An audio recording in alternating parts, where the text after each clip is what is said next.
Hi there, I'm Eitan, and welcome back to the Wix Wiz. Today we're going to be talking about a brand new SPI, the Wix Automations SPI, which essentially allows us to insert Velo code as the result of an automation trigger inside of our dashboards, so that after, for example, submitting a form, you can go ahead and run some custom Velo code that you set up. So if you want to learn how to do all that and more, let's get started.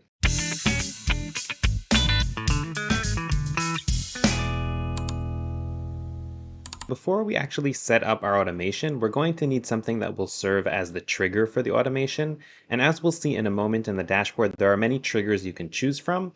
I'm going to set up a form that's going to serve as the trigger for the automation. So I'm going to go over here to add elements, and I'm going to look for contact and forms. And then I'm just going to add in, let's say, this form over here, and wait for that to add in. And then I can go here to the form settings and just double check and see what the form name is over here inside of the settings. And I see it's called Contact Us Too, so I'm just going to change it to Automation.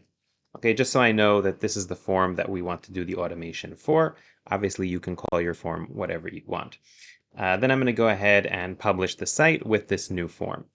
Now I'm going to head over to the dashboard and we can begin to set up our automation. Here I am in the dashboard of my website and I'm on the page for automations. You can find that kind of over here on the side inside of the sidebar here of the dashboard.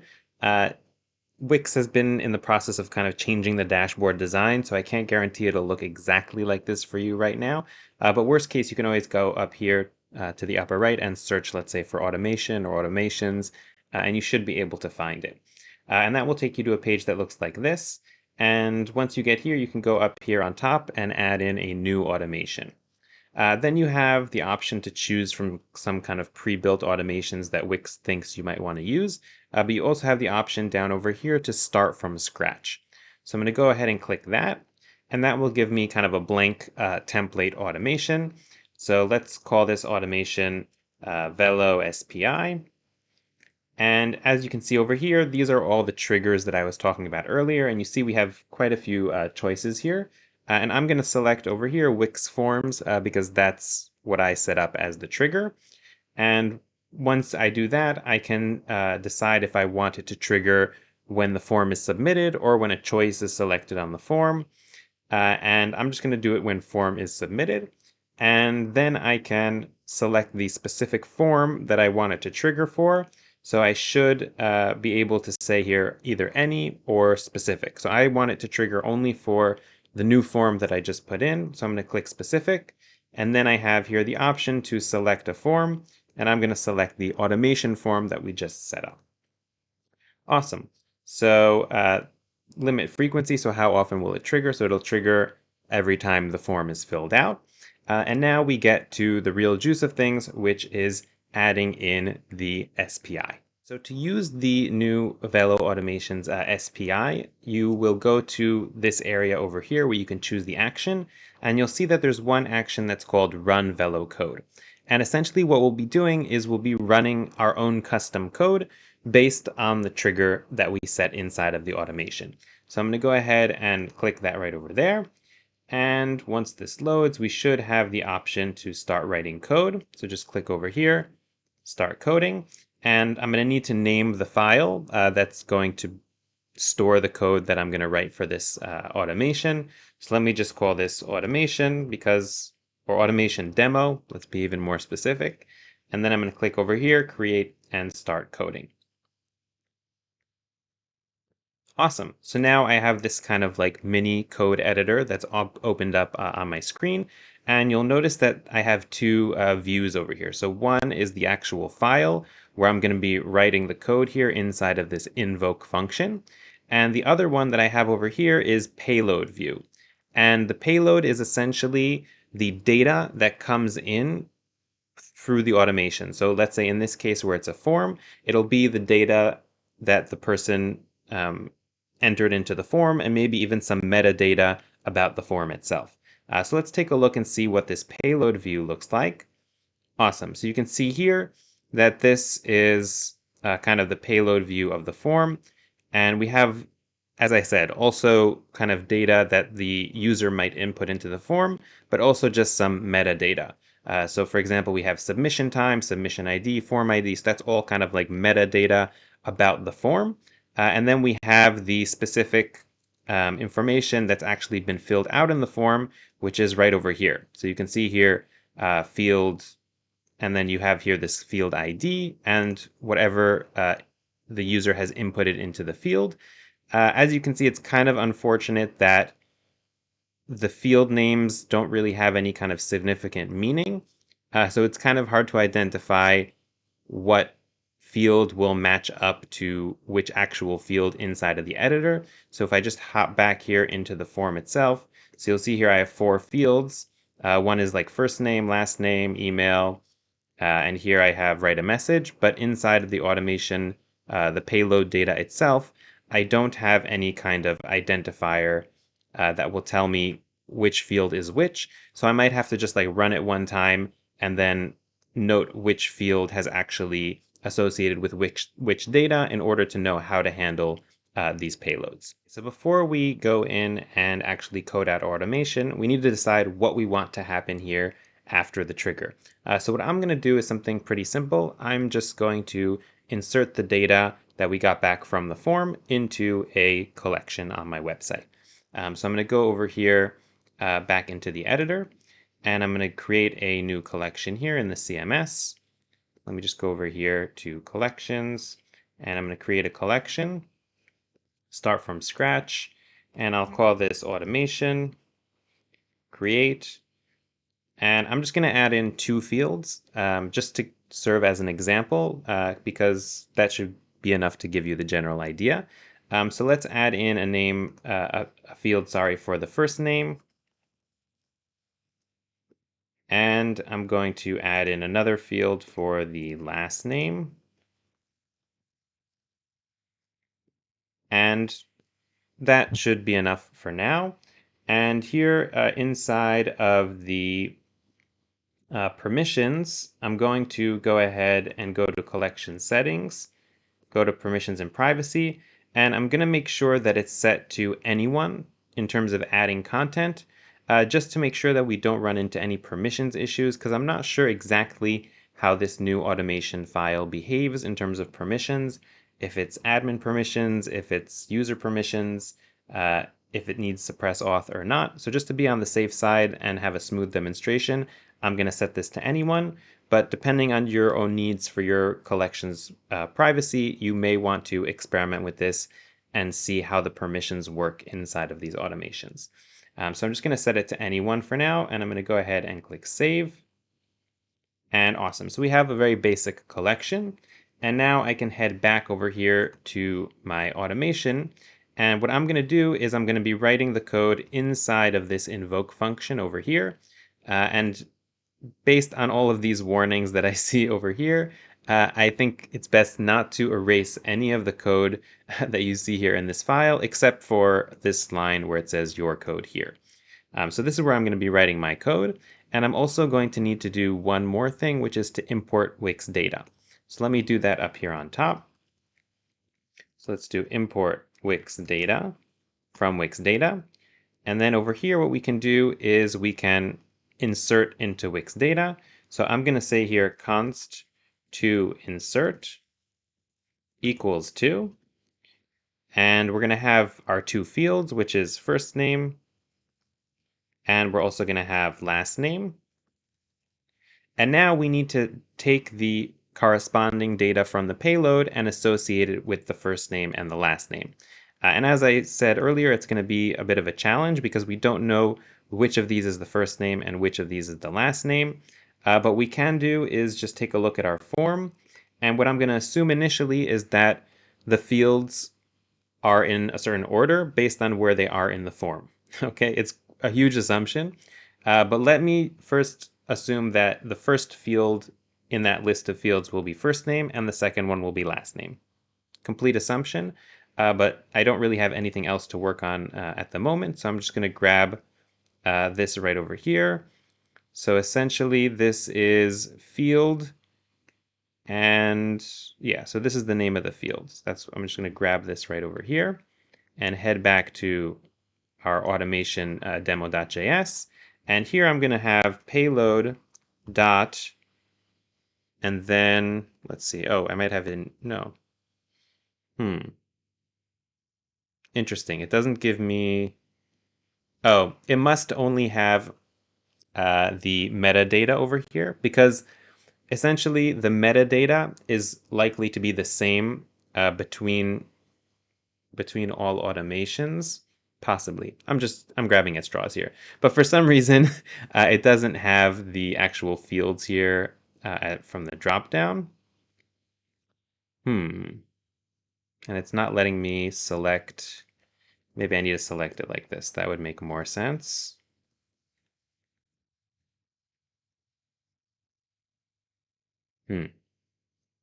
Maybe. And here we'll have payload, and I'll put another field. So let me go and grab another field from right over here. I hope I'm not, yeah, I think this is the top level. Let me see, yeah, contact. Yeah, I'm pretty sure it's top level here. Let's see. Awesome.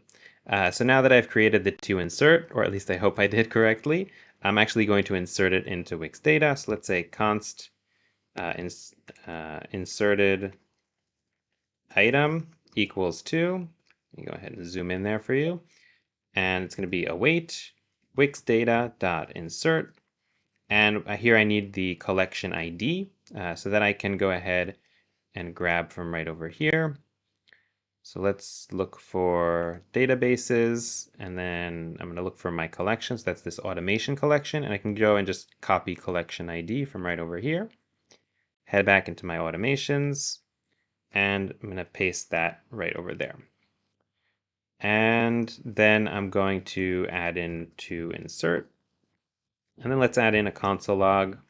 I'm not even sure where this would show, probably in the backend logs with insert, let's see, automation and inserted item. Okay, less vague than just writing inserted item. Okay, so that looks okay. I'm ready to give it a spin. So what I'm going to do is I'm going to go ahead and click on this save button over here. Now it's checking my code for errors. That's interesting. I guess there were no errors because it managed to go through. And now here we have some instructions. So run your code to test this action. Before running your code, review and customize sample data used in the test. To monitor your test, use the site logs. Okay, so let's open up our site logs. So I'm going to do that by opening up these logs right over here in a new tab. And right over here, I'm just going to open this up so we can monitor any logs that we get. And I can customize the sample data used in the test. So let's take a look at what that would be. So I'm just going to go over here and I'm going to click. And awesome. So I can customize this, but actually it won't really give me much insight because as you can see, the fields, yeah. Well, I guess if we get any data at all, then that would be considered a success. We'll just have to do the matching with like kind of a live test later. So I'm just going to apply that and I'm going to click right over here, run code, and hopefully that will test my automation and see if that's working. Code ran successfully. Okay, so let's go ahead and check out our site logs. So we see here the automation ran. Okay, and yeah, so I have here the log from automation. Let's see, right over here. And you can see that it inserted first name, and again, it's just a random ID. And if I head over here to the CMS, you can see that it inserted that kind of test data into my collection. So the automation itself is working. Now I just want to double check that it's actually inserting the right fields into first name and last name. And there might be some better way to do this than actually just filling out the form on your site. I would have to do a little more research, but currently that's kind of the simplest thing I can think of.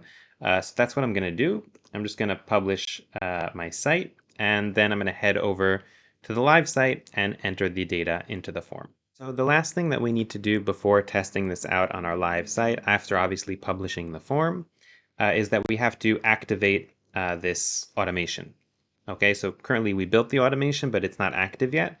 And if I just go ahead and click on this button right over here, then that should activate the automation. So now my automation is live. And if I go here to the live site and I fill out the forms, let's say Angela Martin, and just am@gmail.com, and then I'll write a message here, test, and then I'll submit the form. So the form was submitted successfully. Let's check out our logs. And here we see the automation fired. And if I go over here, we could also see that the first name Angela, last name Martin. So my guess as to which field matches which field was correct. But in any case, if you would see some kind of mistake here, then you would be able to just change around kind of which field from the payload you associate with which field from the collection. And after one or maybe two tries, you should probably get it right. So that's in terms of just running some testing. And this was a specific test and example with forms, but any of the other triggers should be pretty similar. So you'll have the payload, and you'll have to somehow match the payload data to whatever you want to do with the trigger. And it doesn't have to be necessarily storing that data in a collection. It could be sending an email. It could be integrating with a third-party API. Sky's the limit, as they say. Let's say you want to make changes to your automation. So you can do that by going back to the automations page. And then you can find your automation over here and just go ahead and click these three buttons and click edit. And you can also go over here, edit, and then down over here, we can go and edit the code. Okay.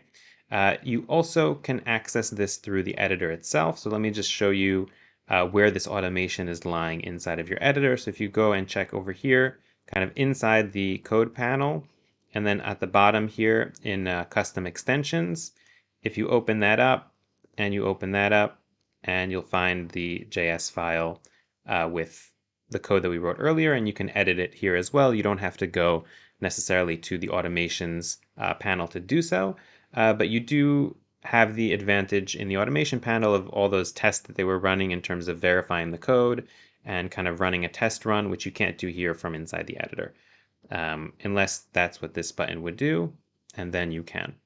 So let me try it out. I'm curious. My curiosity has been sparked. Let's see, run. Yeah, so it couldn't, it hit an error here. It couldn't find payload. So basically, yeah, if you want to do the testing, then you'll have to do that from the dashboard. Okay, so just some closing thoughts on this new SPI. So I think it's really cool that the Wix team is like innovating and trying to give us more ways to insert ourselves via SPI to their different app processes. I have to say that I don't know if I would have personally prioritized this functionality because anybody who has the skills to add the Velo code necessary as the result of an automation would probably also be able to do the research to set up the same code like on the event trigger of the specific trigger via the Velo APIs. So it saves maybe a little work, but not much work. And it also kind of separates your code into a completely different place with different logic. So yeah, I think that I would have probably approached it the other way. So I think it's a lot more beneficial to be able to trigger the automations using Velo code as opposed to, you know, handling the result of the automation via Velo code. Maybe that's something that's in the pipeline. But let me know what you think. I mean, as somebody who is maybe newer to Velo code or doesn't know how to code at all, do you find this easier than having to kind of go in and access the trigger itself via Velo code, however it would be, and then set up this kind of automation by yourself? Either way, if you like this video, please don't forget to like, and if you want to see more like this, different updates about the Wix and Velo ecosystem, then I would recommend subscribing to the channel, and I will see you next time.